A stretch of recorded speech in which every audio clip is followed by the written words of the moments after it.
ये ख्याल आता है कि वन डे आपकी ये शोहरत किसी और के नाम होगी, कोई और आपसे ज्यादा कामयाब होगा, कोई किसी और का नाम सुर्खियों पे होगा। শাহরুখ খানকে একদিন একটা ইন্টারভিউতে জিজ্ঞাসা করা হয়েছিল তোমার এই স্টারডম কেউ একদিন নিয়ে যাবে। I'll tell you honestly, हाँ, ऐसा बोल दूं, बोलो ना। I'm the last of the stars. I'm the last of the stars. I'm the last of the stars.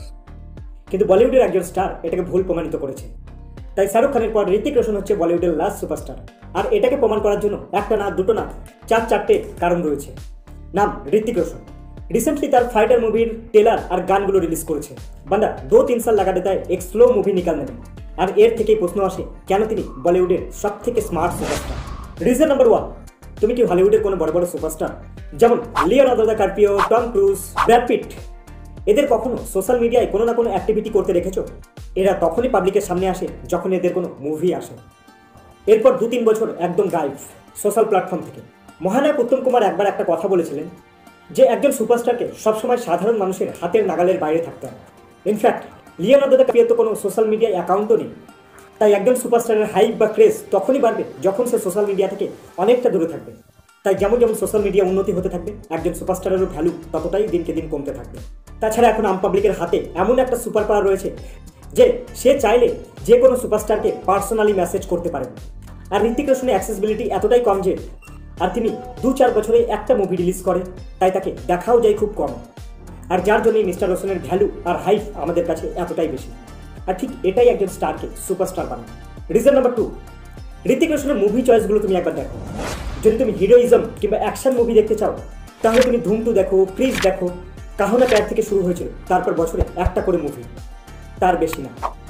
Reason number 3, দেখো সোশ্যাল মিডিয়া থেকে দূরে থাকা এইগুলোই কি একজন মানুষকে সুপারস্টার বানায়? সত্যি কথা বলতে 90-এর দশকে এই ভদ্রলোক ম্যান ক্রাশ ছিল, তোমরাও তো ছিলে তাই না? আমরা স্কুলে পড়ার সময় এনার মুভির গানে ডান্স করেছি। অ্যানুয়াল ডেতে এক পালকা জিনা 10-10 বার করে বাজত।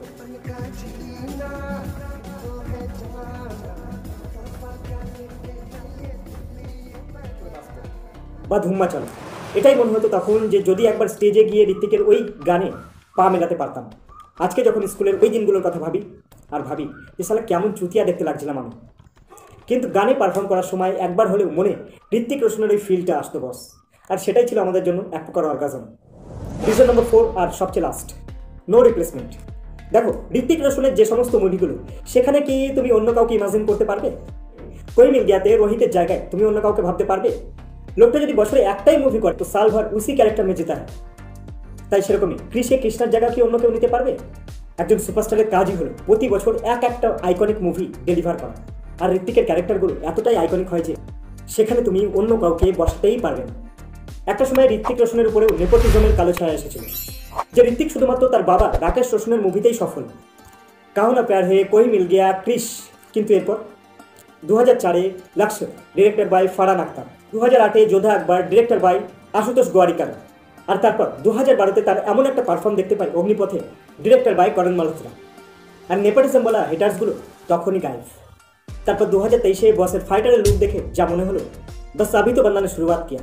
2024-এর জানুয়ারি মাসে এই হিরো 50 বছর পূরণ করবে। আর এই বছরই 25শে জানুয়ারি রিলিজ করছে তার ফাইটার মুভিটি, director by Siddharth Anand, music by Vishal Shekhar. Hrithik Roshan, Vishal Shekhar, Siddharth Anand এই তিনজন ট্রাইড অ্যান্ড টেস্টেড কম্বিনেশন। যখনই তারা একসাথে পর্দায় এসেছেন, যেমন আমরা আগে দেখেছি ওয়ার, ব্যাং ব্যাং। আর যেহেতু ফাইটার মুভিটি 25শে জানুয়ারি রিলিজ করছে অর্থাৎ রিপাবলিক ডের একদিন আগে, তাই দেশভক্তিও এই সিনেমাটাতে কুটকুট করে ভরা থাকবে। আর ঠিক এই বছরই ঋতিক রোশনের আরেকটা সিনেমা আসতে চলেছে যার নাম ওয়ার 2। আর তারপরেই 2025-এ ক্রিশ 4। দেখো শাহরুখ খান তো একটা ট্রেন্ড সেট করেই দিয়ে গেছে যে 3-4 বছর পর একটা মুভি রিলিজ করো আর ততদিন পর্যন্ত পুরো গায়েব হয়ে যাও, অডিয়েন্স তোমাকে নিজে খুঁজে বেড়াবে। আর ঠিক ওই টাইমে নিজের মুভি ড্রপ করো। তোমার কি মত? ঋতিক রোশন কি বলিউডের লাস্ট সুপারস্টার? কমেন্টে জানাও আমাকে। দেখা হবে আবার পরের ভিডিওতে। বাই।